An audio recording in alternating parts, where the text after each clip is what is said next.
Hello everyone. पहले तो I am sorry कि मैं अपना इंटरव्यू का एक्सपीरियंस जल्दी शेयर नहीं कर पाया। ऐसा इसलिए हुआ क्योंकि जब से मैं इंटरव्यू देकर आया हूँ कुछ ना कुछ काम की वजह से मैं बहुत बिज़ी रहा हूँ और पूरा सो भी नहीं पा रहा ढंग से और ज़्यादा हेक्टिक हो रखे हैं दिन। इसलिए वीडियोस भी अपलोड नहीं कर पा रहा, जो मैंने रिकॉर्ड किए हैं उनको एडिट करने का टाइम नहीं मिल पा रहा। तो वो रिकॉर्ड हुए हुए वीडियोस भी मैं अपलोड नहीं कर पा रहा। तो चलिए अभी स्टार्ट करते हैं। मैं बताता हूँ कि मेरा जो IBPS RRB स्केल 2 का इंटरव्यू था उसका कैसा रहा एक्सपीरियंस, और क्या क्या प्रोसेस था और क्या क्या इंटरव्यू में पूछा गया मुझसे, कैसा रहता है यूजुअली इंटरव्यू। इससे पहले एक वीडियो मैंने अपलोड किया था जो इंटरव्यू के डे का था, उसमें कैसे कहाँ पर क्या प्रोसेस हुआ था।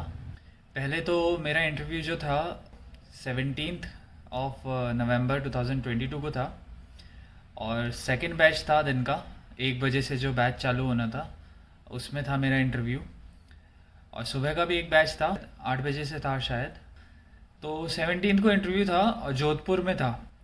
अब ये इंटरव्यूज़ क्या होता है, कंडक्ट तो IBPS करवाता है, लेकिन जो वहाँ पर बैंक्स होते हैं, पार्टिसिपेटिंग बैंक जो होते हैं उस रिक्रूटमेंट प्रोसेस में, उनमें से किसी एक बैंक को जिम्मेदारी दे देता है कि वहाँ पर जो सारा काम है, इंटरव्यू का प्रोसेस है, वो बैंक उसे मॉनिटर करे और उसे सक्सेसफुली कंडक्ट करवाए। दो बैंक्स हुआ करते थे जो इसमें पार्टिसिपेट करते थे। अभी एक बैंक ने पार्टिसिपेशन बंद कर दिया है, राजस्थान मरुधर ग्रामीण बैंक है, वो पार्टिसिपेट कर रहा है इसमें टोटली। दूसरे बैंक ने वैकेंसीज निकालना बंद कर दिया है, तो इसलिए राजस्थान मरुधर ग्रामीण बैंक को दिया गया था कि वो IBPS का इंटरव्यू कंडक्ट करवाए।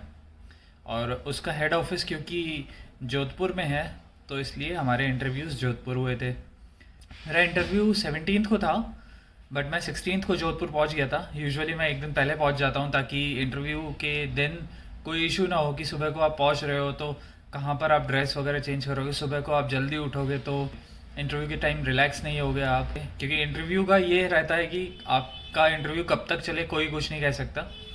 अगर सुबह के 8 बजे वाला इंटरव्यू भी दिन के 4 बजे तक चले, 5 बजे तक चले, तो ऐसा भी हो सकता है, हुआ भी है ऐसा मेरे साथ में। पहले जो इंटरव्यूज़ देते, कईयों के इंटरव्यू के प्रोसेस लंबे होते हैं। जैसे SBI का इंटरव्यू प्रोसेस होता है, लंबा होता है, 3 राउंड्स होते हैं उसके इंटरव्यू में, तो वो लंबा प्रोसेस चला जाता है। बट इनका प्रोसेस छोटा होता है तो भी टाइम लग जाता है। जो RRB स्केल 2 के इंटरव्यूज़ हैं, या RRB स्केल 1 या RRB IBPS PO के इंटरव्यूज़ हैं, इनमें भी कभी कभी टाइम लग जाता है क्योंकि ज़्यादा लोग आते हैं इसमें इंटरव्यू में पार्टिसिपेट करने। तो डॉक्यूमेंट वेरिफिकेशन, बायोमेट्रिक्स और आपका नंबर आने में, आप कहाँ पर स्टार्टिंग के कुछ नंबर्स में ही हो या फिर लास्ट के नंबर में हो आपके बैच में, आपके पैनल में। तो इसलिए मैं कोशिश करता हूँ कि एक दिन पहले पहुँच जाऊँ और रिलैक्स रहूँ ताकि पूरा दिन मेरे पास एनर्जी रहे उस इंटरव्यू को हैंडल करने की। क्योंकि हो सकता है कि मेरे को शाम भी हो जाए रात के। अभी जैसा इंटरव्यू था, 1 बजे हमारा रिपोर्टिंग टाइम था अभी वाले इंटरव्यू में, और मेरा इंटरव्यू जो है वो 6:45 फाइनल ख़त्म हुआ।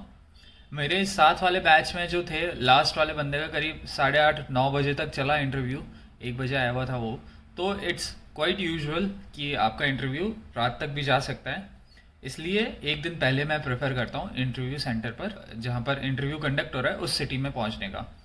और वहाँ पर जो रूम लिया था मैंने वो कुछ लोग, और मैक्सिमम यही सही होता है कि RTDC का होटल था घूमर, उधर कंडक्ट करवा रहे थे इंटरव्यू, तो वहीं पर ही रूम लेना वाज द परफेक्ट चॉइस, या फिर वो सबसे अच्छा डिसीजन वही होता।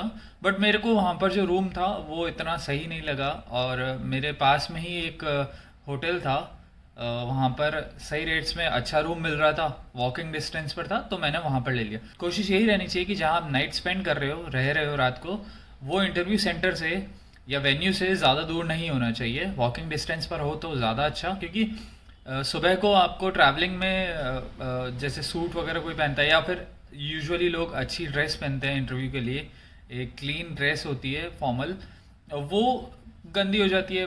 ज़्यादा ट्रैवल करोगे आप बसेस वगैरह में या फिर बाइक वगैरह या ऑटो वगैरह में, तो ट्रैवलिंग का थोड़ा सा ये रहता है कि गंदी होने के चांसेस रहते हैं, तो वो एलिमिनेट हो जाता है और आपके जो प्रेजेंटेशन है ड्रेस का वो बना रहता है। चांसेस कम होते हैं कि वो ख़राब हो। इसलिए इंटरव्यू सेंटर से पास में रहने की जगह होनी चाहिए। तो मेरा इंटरव्यू सेंटर था घूमर होटल, RTDC का है, और उसके ही पास में मैंने अपनी नाइट स्पेंड करने के लिए एक होटल बुक करवाया था, वॉकिंग डिस्टेंस पर था। दिन में 1 बजे मेरा इंटरव्यू था, reporting time.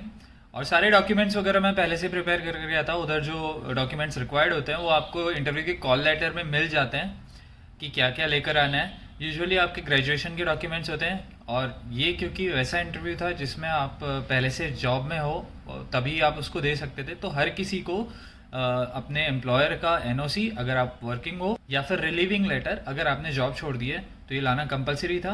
Plus experience letter भी चाहिए था।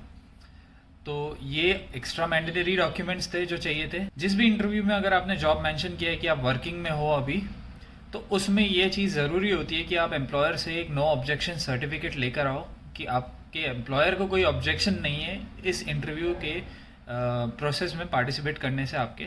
अगर आप सेलेक्ट होते हो तो आपका एम्प्लॉयर आपको वो जॉब छोड़ने देगा बेसिकली, इसलिए वो नो ऑब्जेक्शन सर्टिफिकेट मांगा जाता है जो भी इंटरव्यू कंडक्ट होता है अगर आप जॉब में हो तो। उसके बाद में एक्सपीरियंस सर्टिफिकेट होता है। ये क्योंकि वैसा इंटरव्यू था, ये पोस्ट वैसी है कि जिसमें आपका मैंडेटरी होता है 2 साल का experience as an officer in any financial institute. तो इस कारण से यहाँ पर 2 ईयर का सर्टिफिकेट मांगा था एक्सपीरियंस का। तो ये सारे डॉक्यूमेंट्स जो थे वो मैं पहले से ही लेकर गया था। बेसिक 10th 12th की मार्कशीट और सर्टिफिकेट्स, और ग्रेजुएशन की सर्टिफिकेट्स, और एक्सपीरियंस सर्टिफिकेट, और no objection certificate from the employer. ये मैं एक दिन पहले से ही प्रिपेयर कर गया था सारे डॉक्यूमेंट्स, तो मेरे को इतनी कोई दिक्कत नहीं आई। अगर वहाँ पर कुछ होता भी है तो दे गिव इनफ टाइम कि आप वहाँ पर आसपास से जाकर फोटोकॉपी करवा कर आएँ, जो भी कमी है उसको पूरा करें। जैसे कई लोग थे जिनका कास्ट सर्टिफिकेट एक्सपायर हो गया था, तो उनसे भी टाइम दिया गया था कि वो एफिडेविट बनवा कर आए, पास ही कोर्ट था। अगर कोई डॉक्यूमेंट पूरा नहीं है आपके पास में तो फोटोकॉपी आप लेकर आ जाओ, ऐसा टाइम मिलता है। इंटरव्यू प्रोसेस जो होता है वो इतना टाइम बाउंड नहीं होता जैसा एग्ज़ाम होता है। इंटरव्यू थोड़ा रिलैक्स्ड होता है।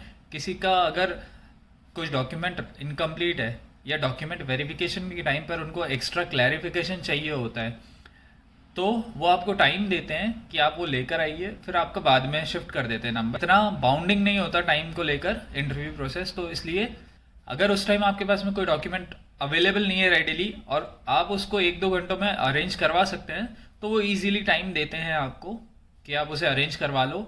और या अगर कोई क्लैरिफिकेशन उन्हें चाहिए होता है तो उसके लिए भी आपको टाइम देते हैं कि एक्स्ट्रा सपोर्टिंग डॉक्यूमेंट्स लेकर आएँ। जैसे प्राइवेट बैंक एम्प्लॉयज़ का या प्राइवेट फाइनेंशियल सेक्टर के एम्प्लॉयज़ का उन्होंने सैलरी स्लिप भी मांगा था 3 महीने का, लास्ट 3 मंथ्स का, वो ताकि प्रूव कर सके कि आप उसी पोस्ट पर काम कर रहे थे सैलरी को देखकर जिसमें वो उन्होंने मेंशन किया है। कई बार क्या होता है, प्राइवेट एम्प्लॉयज़ किसी क्लेरिकल पोस्ट पर काम कर रहे होते हैं, बट उनका एम्प्लॉयर उनकी पोस्ट के आगे ऑफिसर लगा लेता है।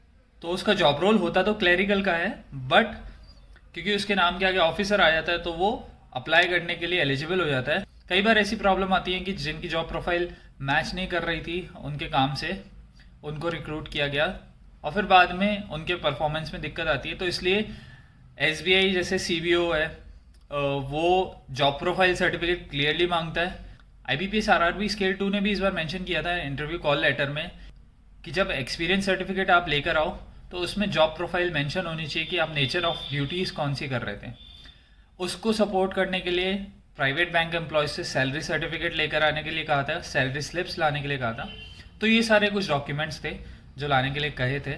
वेन्यू में एंटर होते ही उन्होंने मेरे से अपना कॉल लेटर मांगा, एक आईडी प्रूफ मांगा और फ़ोटो वगैरह मांगी, ताकि वो प्रूव कर सके जिसको इंटरव्यू के लिए बुलाया है वही मैं हूँ, मेरे को आइडेंटिफाई करने के लिए।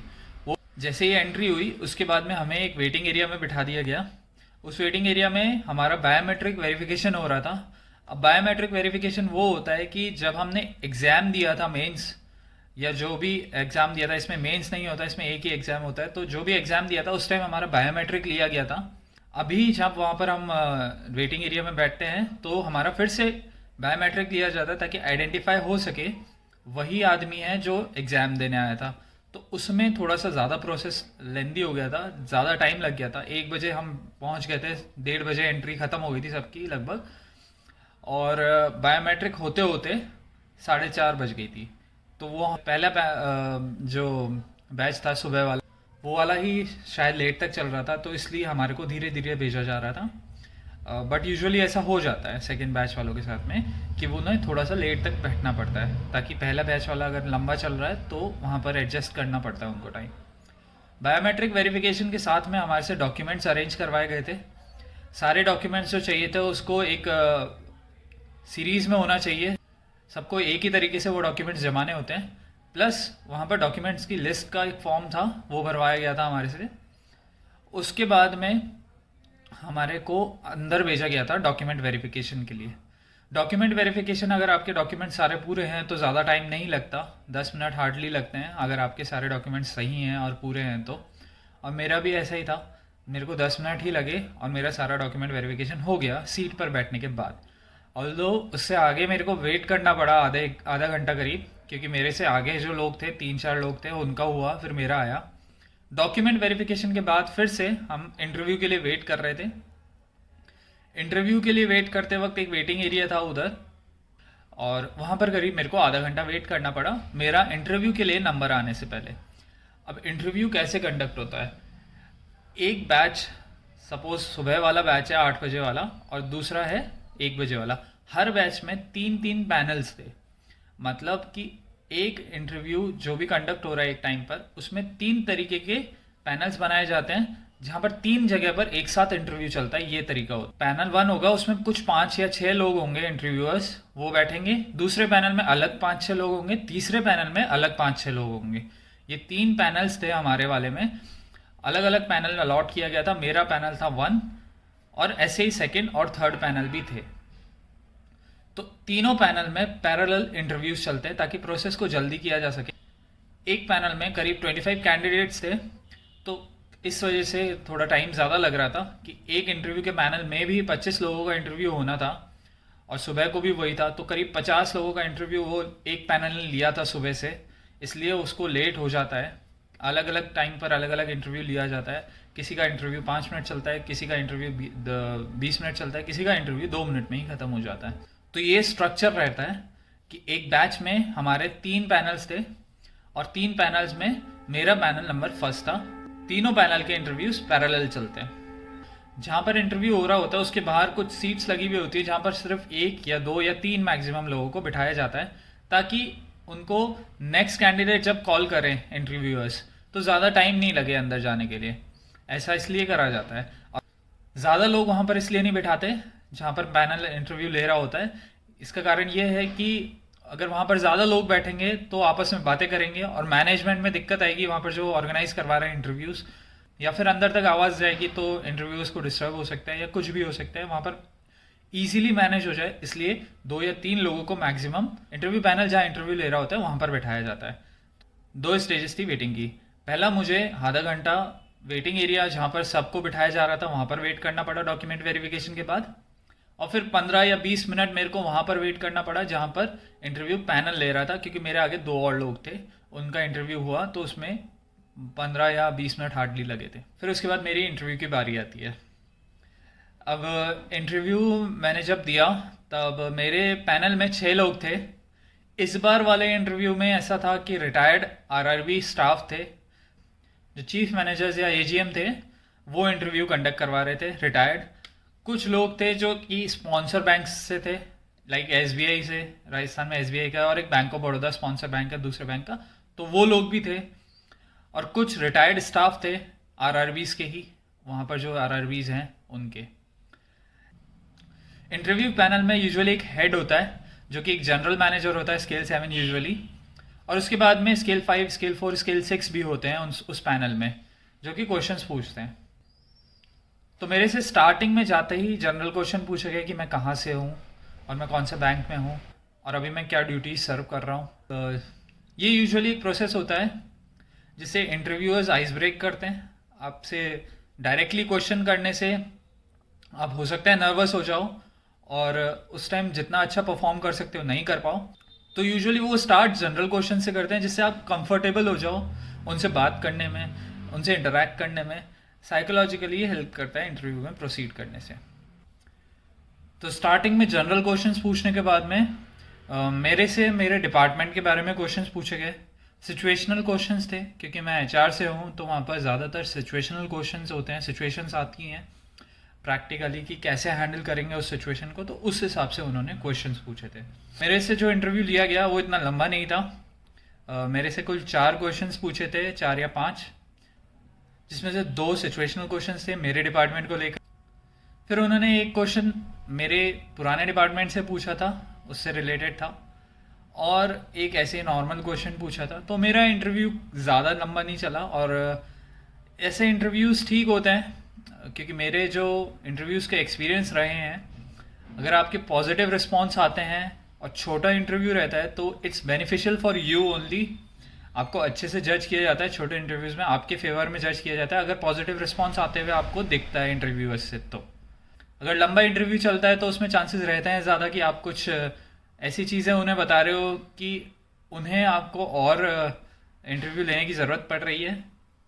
अगर छोटा इंटरव्यू रहता है और नेगेटिव रिस्पॉन्स आकर ख़त्म होता है तो ऑब्वियसली वो आपके लिए ज़्यादा नेगेटिव होगा।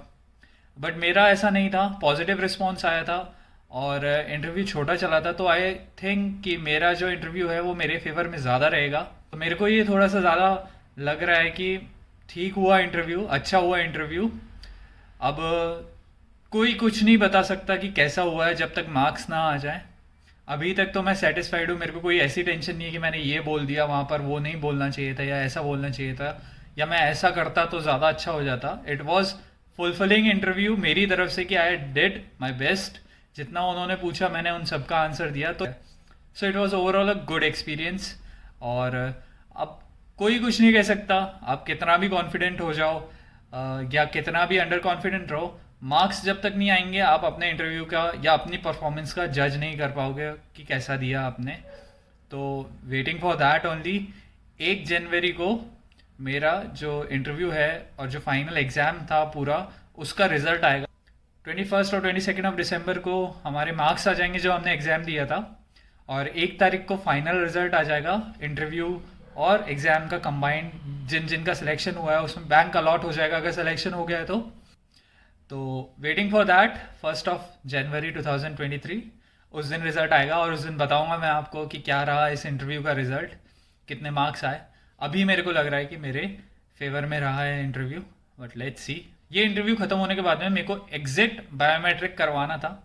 ये प्रोसेस भी अभी मैंडेटरी हो गया है कि आप इंटरव्यू के लास्ट तक रहे हो, उसके बाद में आप निकले हो।